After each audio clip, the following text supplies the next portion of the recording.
এই হলো deadline communications private limited. আপনারা দেখছেন এক্সপ্রেস নিউজ, খবর নেয়, খবর দেয়।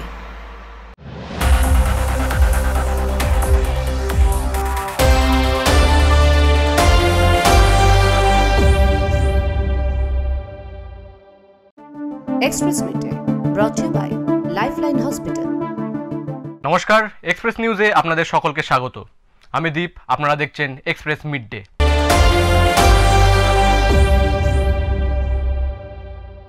তীব্র দাবদাহের পর অবশেষে স্বস্তি। আষাঢ়ের প্রথম দিনেই রাজ্য জুড়ে শুরু হয়েছে বর্ষার অঝোর ধারা। প্রাণ ফিরে পেয়েছে প্রকৃতি, হাসি ফুটেছে জনজীবনে। দীর্ঘ প্রতীক্ষার পর মঙ্গলবার সকাল থেকেই কলকাতা সহ রাজ্যের বিভিন্ন জেলায় নেমেছে স্বস্তির বৃষ্টি। গত কয়েক সপ্তাহ ধরে যে তীব্র তাপপ্রবাহ চলছিল তা থেকে অনেকটাই মুক্তি মিলেছে। আবহাওয়া দপ্তর সূত্রে খবর, মৌসুমি বায়ুর সক্রিয়তায় এই বৃষ্টিপাত আগামী কয়েকদিনও তা জারি থাকবে। আলিপুর আবহাওয়া অফিস বলেছে, আগামী 7 দিন বিক্ষিপ্তভাবে বৃষ্টির পূর্বাভাস রয়েছে। আজ থেকে বৃহস্পতিবার বিক্ষিপ্তভাবে ভারী বৃষ্টির সম্ভাবনা বাড়বে। সব জেলাতেই ভারী বৃষ্টির পূর্বাভাস থাকবে। সব মিলিয়ে আষাঢ়ের প্রথম দিনে বর্ষার আগমন রাজ্যবাসীর জন্য এক নতুন প্রাণের সঞ্চার করেছে। এই বর্ষা রাজ্যবাসীর জন্য কাঙ্ক্ষিত স্বস্তি বয়ে আনবে। Bureau report, express news. School জীবন থেকেই শখ ছিল দুষ্প্রাপ্য জিনিস সংগ্রহ করার। কলকাতার বিভিন্ন প্রদর্শনী দেখে অনুপ্রাণিত হয়ে নিজের গ্রামে বাড়িতে আস্ত এক মিউজিয়াম তৈরি করার স্বপ্ন দেখেছিলেন। এ যাবৎ প্রায় 10-12 হাজার দুষ্প্রাপ্য জিনিস সংগ্রহ করে স্বপ্নকে বাস্তবে রূপান্তরিত করার মরিয়া চেষ্টা চালাচ্ছেন হুক পুরসভার বাসিন্দা সেলিম খন্দকার। পুরসুরার প্রত্যন্ত গ্রাম কেলেপাড়ার বাসিন্দা 70 বছরের সেলিম খন্দকার। পেশায় কলকাতায় এক চিকিৎসকের সহযোগী। কর্মজীবনের শুরুর দিকেই তিনি মিউজিয়াম, মেলা, কলকাতার বিভিন্ন বাজার, আত্মীয় পরিজনের থেকে পুরনো দুষ্প্রাপ্য জিনিস সংগ্রহ করা শুরু করেন। কলকাতায় থেকে 55 বছর ধরে দেশি বিদেশি রূপোর coin, stamp, card, camera, cassette, gramophone, Mughal আমলের রূপোর কয়েন থেকে postal stamp, card, gramophone, radio সহ নানা ধরনের দুষ্প্রাপ্য জিনিস তার সংগ্রহের ঝুলিতে। ছোটখাটো কয়েন কালেকশন তো আমি স্কুল লাইফ থেকে করেছি, কলেজ লাইফে কিছু করেছি। কলেজ লাইফের পরে কর্মজীবনে যখন 72-73 সালে কলকাতায় যাই, মেডিকেল প্রফেশন হিসাবে অ্যাজ এ মেডিকেল অ্যাসিস্ট্যান্ট ডাক্তারের সেই কাজ আমি করি।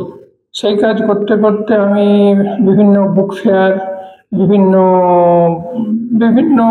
কয়েন ফেয়ার, কয়েন এক্সিবিশন, বিভিন্ন সেন্টারে যাই। এইসব দেখে তখন থেকেই আমার কয়েন কালেকশনের উপরে আগ্রহ বেড়ে যায়। বিশেষ করে বুক ফেয়ারে অনেক দেশ বিদেশের কয়েন পাওয়া যেত, কালেকশন করেছি। বিভিন্ন বাড়িতে আমাকে ডোর টু ডোর ভিজিট করতে হতো, কার ব্লাড প্রেশার, কার ইঞ্জেকশন, এই জন্যে সেখান থেকে আমি অনেক সময় চেয়ে সংগ্রহ করেছি। সেই করতে করতে আমি প্রায় 73 থেকে আজ পর্যন্ত এখনো করে যাচ্ছি। সেলিমের এই সফর শুরু হয়েছিল স্কুল জীবন থেকেই। তখন থেকেই দুষ্প্রাপ্য জিনিস সংগ্রহ করা তার শখ ছিল। 1970 সালে এক চিকিৎসকের সহযোগী হিসেবে কাজ করার জন্য গ্রাম থেকে তিনি কলকাতা পাড়ি দিয়েছিলেন। সেখানেই কাজ করার সময় বিভিন্ন প্রদর্শনী দেখে তার পুরনো জিনিস সংগ্রহে নেশা ধরে। গোটা সপ্তাহ কলকাতাতে থেকে তিনি নানা প্রাচীন জিনিস সংগ্রহ করে নিয়ে গ্রামের বাড়িতে জমা করতেন। খবর ছড়িয়ে পড়তেই তার বাড়িতে ভিড় জমান সব বয়সের মানুষজনেরা। গ্রামের মানুষ এই সমস্ত দুষ্প্রাপ্য জিনিস দেখতে পেয়ে বেজায় খুশি। খুবই ভালো ব্যাপার, সাধারণ মানুষ দেখতে পারবে। শহরে সবার পক্ষে যাওয়া সম্ভব নয় জাদুঘরে গিয়ে সব জিনিস দেখা। তো গ্রামের মানুষ এই জিনিসগুলোকে ঘরের কাছে হয়তো তারই একটা অনুভূতি পাবে জাদুঘর দেখার। এই জিনিসটা খুবই ভালো এবং ভালো উদ্যোগ একটা বলে এইভাবেই দেখছি আমি। বিভিন্ন আগেকার দিনের পুরনো জিনিসপত্র আছে, কয়েন আছে, বিভিন্ন অনেক আরো জিনিসপত্র আছে, সেগুলো দেখতে আমাদের খুবই ভালো লাগে। এই জন্য আমরা এখানে এসে দেখি, আনন্দ করি। এবং আমার মা বাবা জন্মের আগেরও অনেক জিনিসপত্র এখানে আছে। আগামী দিনে তার গ্রামের বাড়িতেই একটি মিউজিয়াম গড়ে উঠবে, এটাই তার স্বপ্ন। আর তার সেই স্বপ্ন পূরণের চেষ্টায় নিরলস কাজ করে চলেছেন তার ভাইজি ওয়াহিদা খন্দকার। জানা গিয়েছে ওয়াহিদা কর্মসূত্রে ভিন দেশে থাকেন। করোনাকালে সেলিমকে নিয়ে ওয়াহিদাই তৈরি করেছিলেন একটি তথ্যচিত্র। সেটাই নাকি জার্মানি, লন্ডন ও অস্ট্রেলিয়ার মিউজিয়ামে সম্মানিত হয়েছে। আগামী দিনে সৌদি ও দুবাইয়েও যাবে এই তথ্যচিত্র। কাকার স্বপ্নকে সফল করাই নাকি এখন তার স্বপ্ন হয়ে দাঁড়িয়েছে। সেলিমের এই নেশা প্রতিবেশীদের মনেও দারুণ প্রভাব ফেলেছে। তারাও চাইছেন গ্রামে একটা মিউজিয়াম হোক। এই মিউজিয়াম হলে দুষ্প্রাপ্য জিনিস দেখতে তাহলে মানুষকে আর কলকাতায় ছুটতে হবে না। আরামবাগ থেকে পিন্টু লাগার রিপোর্ট, এক্সপ্রেস নিউজ। পূর্ব বর্ধমানের পূর্বস্থলী 1 নম্বর ব্লকের সমুদ্রগড় রেলবাজার সংলগ্ন এলাকায় মোদী সরকারের 11 বছর পূর্তি উপলক্ষে এক পথসভা অনুষ্ঠিত হয়। মোদী সরকারের 11 বছর পূর্তি উপলক্ষে অনুষ্ঠিত পথসভায় বিকশিত ভারতের বার্তা নিয়ে উপস্থিত ছিলেন বিজেপি জেলা অবজারভার গোপাল চট্টোপাধ্যায়, জেলা সম্পাদক জয়দেব ঘোষ, মণ্ডল সভাপতি তাপস হালদার ও অধ্যাপক পল্লব দাস সহ স্থানীয় বিজেপি কর্মীরা। সভায় মোদী সরকারের বিগত 11 বছরের বিভিন্ন উন্নয়নমূলক প্রকল্পগুলি তুলে ধরা হয়। বক্তারা প্রধানমন্ত্রী আবাস যোজনা, স্বচ্ছ ভারত অভিযান, জনধন যোজনা, আয়ুষ্মান ভারতের মতো প্রকল্পের সুফল জনগণের সামনে ব্যাখ্যা করেন। বিকশিত হয়েছে, যার জন্য উন্নয়ন প্রতি মানুষ অবধি পৌঁছেছে। সেই উন্নয়নকে আরো বেশি করে, সেই পদ্মকে আরো বেশি বিকশিত আমরা করতে চাই। পশ্চিমবঙ্গ অনেক সুযোগ সুবিধা থেকে বঞ্চিত, যেহেতু ভারতীয় জনতা পার্টির সরকার নেই। আমরা সেই সুযোগ সুবিধাগুলো পেতে চাই, যেরকম আয়ুষ্মান যোজনা, যেটা এখানে বন্ধ হয়ে আছে। বাকি ভারতবর্ষের বিভিন্ন রাষ্ট্র এই আয়ুষ্মান যোজনার সুযোগ সুবিধা লাভ করে, কিন্তু আমরা সেখান থেকে বঞ্চিত, এবং আরও অনেক রকম প্রকল্প আছে যার থেকে আমরা বঞ্চিত হই। একই সাথে বিজেপি কর্মীরা রাজ্য সরকারের বিরুদ্ধে তীব্র কটাক্ষ করেন। তাদের অভিযোগ, কেন্দ্রীয় সরকারের বহু জনকল্যাণমূলক প্রকল্প পশ্চিমবঙ্গে সঠিকভাবে রূপায়ণ করতে দেওয়া হয়নি, যার ফলে রাজ্যের মানুষ তার সুফল থেকে বঞ্চিত হচ্ছেন। রাজ্য সরকারের এই অনীহা ও অসহযোগিতাকে তীব্র ভাষায় সমালোচনা করেন বিজেপি নেতৃত্ব। Bureau report, express news. পুরুলিয়ার অযোধ্যা পাহাড়ের কোলে অবস্থিত টুরগা জলধারা এখন পর্যটকদের নতুন আকর্ষণ। ছুটির দিন হোক বা সাধারণ দিন, সকাল থেকেই এখানে পর্যটকদের ভিড় লেগেই থাকছে। অনেকেই এই বিস্তীর্ণ উপত্যকাকে কাশ্মীরের পেহেলগাঁওয়ের সঙ্গে তুলনা করছেন। পুরুলিয়ার টুরগা জলাধার এখন পর্যটকদের নতুন আকর্ষণ। অনেকেই এই উপত্যকাকে কাশ্মীরের পেহেলগামের সঙ্গে তুলনা করছেন। সোশ্যাল মিডিয়ায় এই পুরুলিয়ার পেহেলগামের ছবি ভাইরাল হওয়ায় এখানে ভিড় আরও বাড়ছে। জলাধার সংলগ্ন সুবিস্তৃত পাহাড়, সবুজ তৃণভূমি আর শান্ত নীল জলরাশি মুগ্ধ করছে আগত পর্যটকদের। আসানসোল থেকে এলাম, আমি বিগত কয়েক মাস আগে কাশ্মীর গিয়েছিলাম, ঠিক আছে, কিন্তু দেখছি এখানে অনেকটা সৌন্দর্যটা প্রায় কাশ্মীরের মতো। যাদের এখানে আশেপাশে বাড়ি, লোকাল এরিয়া, যাদের গরিব মানুষ যারা কাশ্মীরে যেতে পারে না আর কি, তাদের জন্য কিন্তু এটা খুবই আকর্ষণীয় স্থান।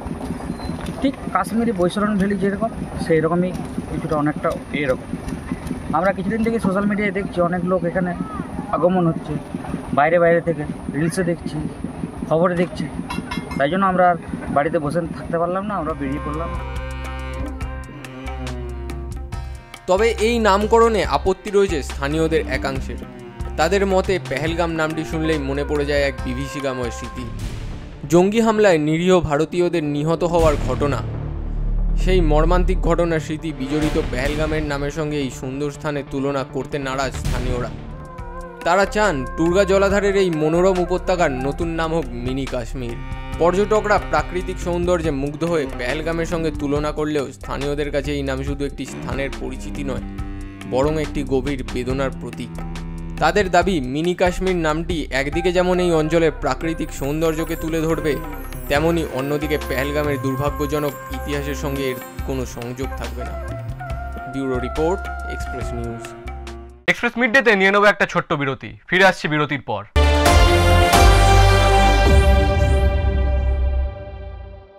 লাইফলাইন মাল্টি স্পেশালিটি হসপিটাল, স্বাস্থ্য পরিষেবায় নতুন দিগন্ত।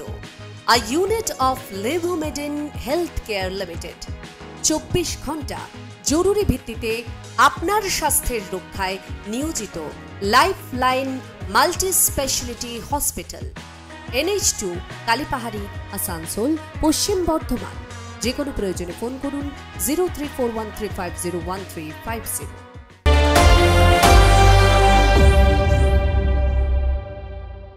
ফিরে এলাম বিরতির পর, আপনারা দেখছেন এক্সপ্রেস মিডডে।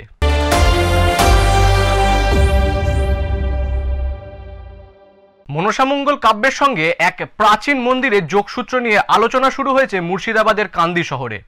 স্থানীয় বিশ্বাস অনুযায়ী কান্দির পার্বতীপুরে অবস্থিত শতাব্দী প্রাচীন মনসা মন্দিরটি বিশ্বের প্রথম মনসা মন্দির, যেখানে স্বয়ং চাঁদ সওদাগর দেবী মনসার পূজা করেছিলেন।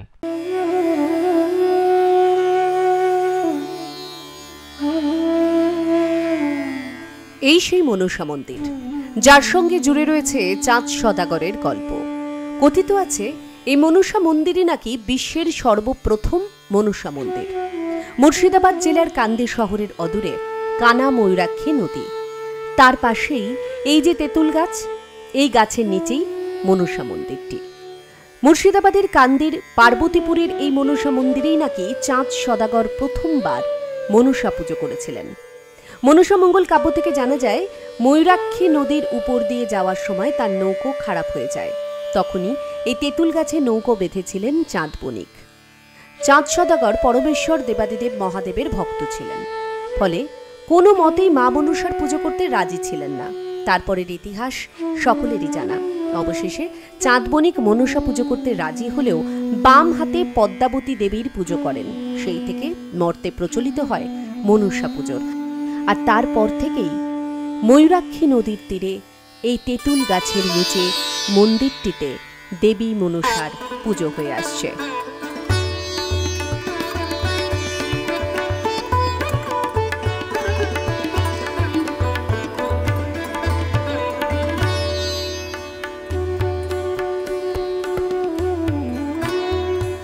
বর্তমানে এই মন্দিরের রক্ষণাবেক্ষণের দায়িত্বে রয়েছে কান্দির জেমু রাজ পরিবার। যদিও মনসা মঙ্গল কাহিনীর সঙ্গে এর ঐতিহাসিক যোগসূত্রের বিষয়ে বিশেষজ্ঞদের মধ্যে সংশয় রয়েছে, তবে ভক্তদের কাছে এই মন্দিরের মাহাত্ম্য অপরিসীম। ইতিহাসটা প্রাচীনকাল থেকে আমরা হয়ে আসছে, আমাদের পূর্বপুরুষদের আমরা শুনে আসছি। শোনা যায় যে চাঁদ সওদাগর প্রথম পুজো দিয়েছিলেন এখানে। হ্যাঁ, সেইটাই আমরা সেটুকুই জানি। সবাই আমাদের পূর্বপুরুষ, আমার বাবা দাদুরা সেইটুকু বলে আসছে।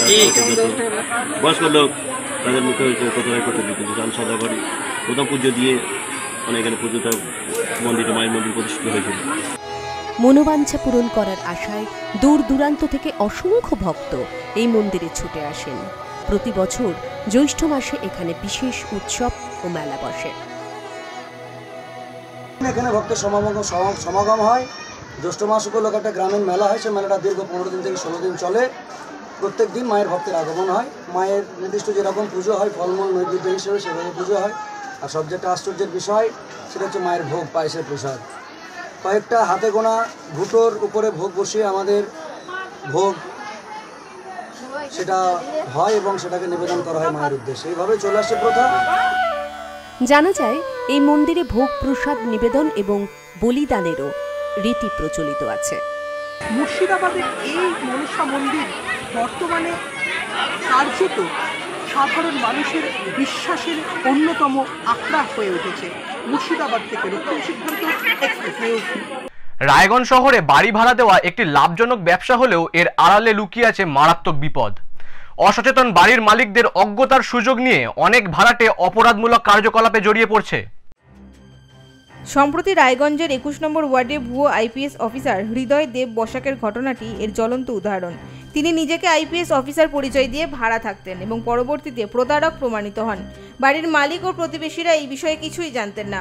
এই ধরনের ঘটনা এবং অনুপ্রবেশকারী রোহিঙ্গাদের নিয়ে উদ্বেগের কারণে বাড়ি মালিকদের সতর্কতা অবলম্বন অত্যন্ত জরুরি।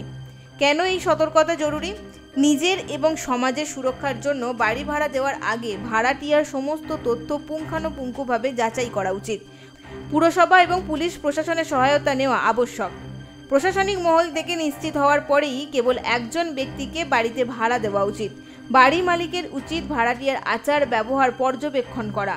রায়গঞ্জ পুরসভার 21 নম্বর ওয়ার্ডের কোঅর্ডিনেটর কল্পিতা মজুমদার বাড়ির মালিকদের দায়বদ্ধতার উপর জোর দিয়েছেন এবং বলেছেন যে এগ্রিমেন্ট করে সমস্ত নথি যাচাই করা উচিত। সেই বাড়িওয়ালাদেরকে সচেতন করতে যে আপনারা ভাড়াটিয়া দিতেই পারেন, তারা যেন একটা এগ্রিমেন্ট করে এগ্রিমেন্টের কপি তার কাছে জমা রেখে, থানায় জমা রেখে সে ভাড়া দিই। তাতে যখন কোনো ভাড়াটিয়ার কোনো অসুবিধা হবে, বাড়িওয়ালা বিপর্যস্ত হবে, তাতে সেই বিপর্যস্তের মোকাবেলা করতে আমরা সম্মুখীন হতে পারি।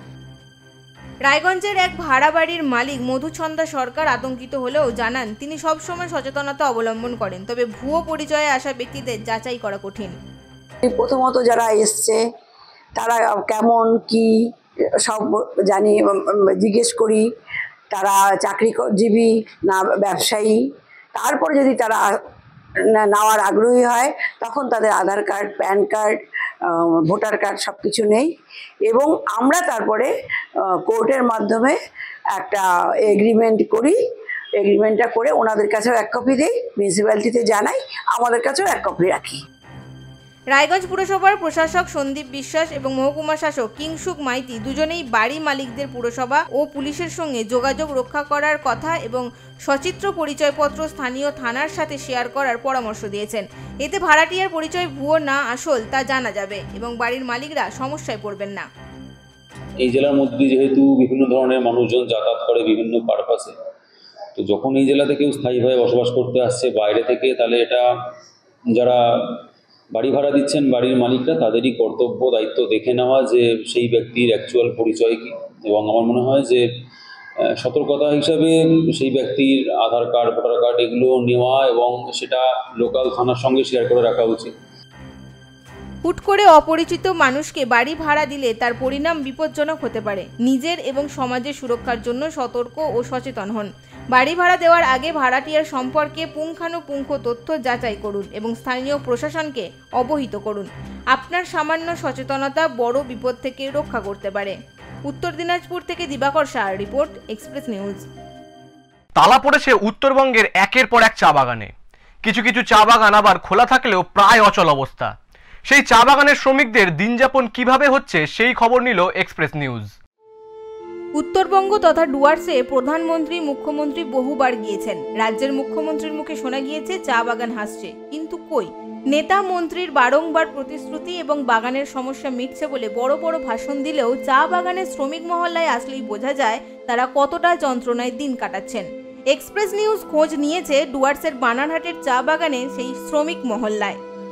বাগানে নেই কাজ, প্রায় অচল অবস্থা চা বাগানগুলির, যার জন্য এই চা বাগানের মেয়েদের পাড়ি দিতে হচ্ছে ভিন রাজ্যে। যার কারণ জানাচ্ছে এই চা শ্রমিকরা যে বাড়তি অর্থ রোজগারের জন্যই কিন্তু তাদের পাড়ি দিতে হচ্ছে দিল্লি, হরিয়ানা সহ ভিন রাজ্যে। কেন্দ্রীয় সরকার এবং রাজ্য সরকারের নেতামন্ত্রীরা বিভিন্ন সময়ে বিভিন্ন বক্তব্য তুলে ধরেন, কিন্তু এই চা বাগানগুলি এবং চা শ্রমিক মহল্লায় আসলেই দেখা যাবে যে তারা কতটা কষ্টের মধ্যে জীবনযাপন করছেন।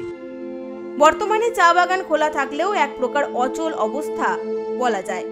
কাজ করলেও মিলছে না টাকা, জমা হচ্ছে না পিএফ, এমনটাই অভিযোগ স্থানীয়দের।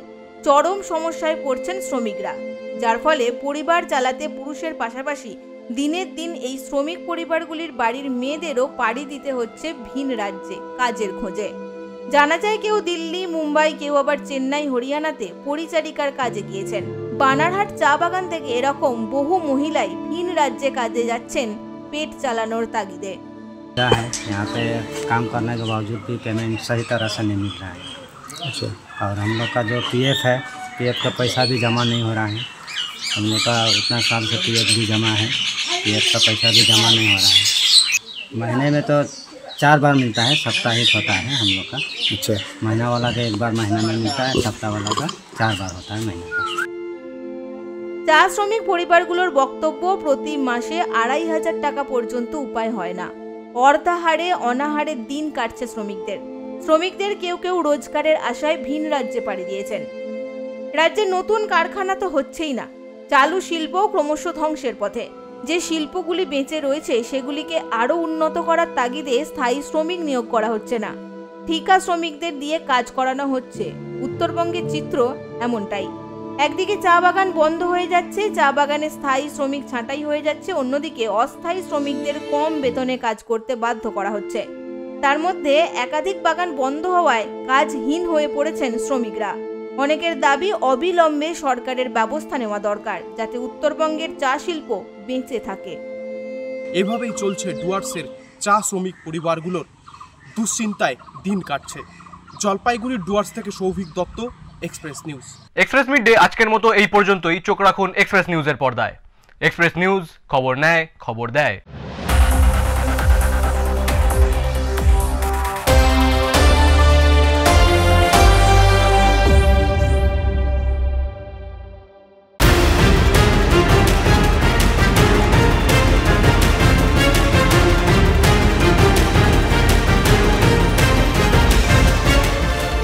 এই হলো ডেডলাইন কমিউনিকেশনস প্রাইভেট লিমিটেড। আপনারা দেখছেন এক্সপ্রেস নিউজ, খবর নেয়, খবর দেয়।